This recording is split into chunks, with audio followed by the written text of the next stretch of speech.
All right, everybody, welcome to Seismic Fitness Day 2. So, the purpose of today's workout is we're just introduce the hinge pattern. So, the hinge pattern is one of the most maligned of all the movement patterns, and particularly the lower body, because people freak out about hurting their back. This is actually how we pick stuff up safely.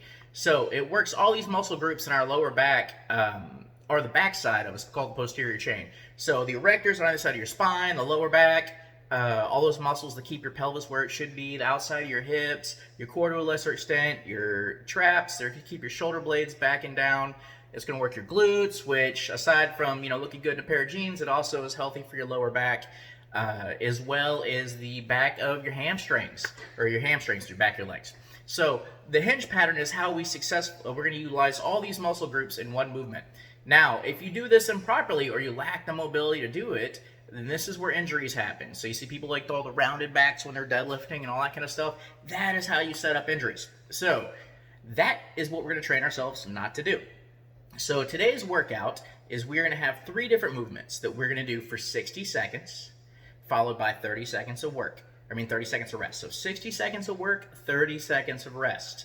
We're going to do 3 different movements. We're going to do a hinge pattern. So if it's body weight only, then we're going to utilize just the gravity and just practicing the movement on how to control it. If we have equipment, we can do a kettlebell deadlift, and all of these things are going to be posted in the post below in the instructions. But today is just what I'm talking about now. It's just the intent of this workout. So we're going to utilize the hinge pattern, which is going to be trunk extension. So a hinge pattern is anything where we're doing this. Then we're going to work on an ab mat sit-up or a sit-up, which is basically going to be trunk flexion. So it's all this stuff that helps keep us upright and braced. So we're working everything on the back, then we're working muscle endurance on the front. So then we're going to work our mountain climbers. Now the mountain climbers, I'm going to shoot a video and show you guys the different progressions of that.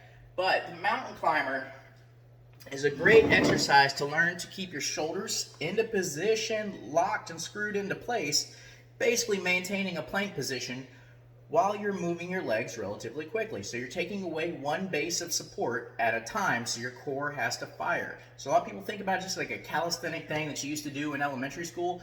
If done properly, it's a really good core exercise to get your body to fire one side at a time, which is actually what your core is meant to do.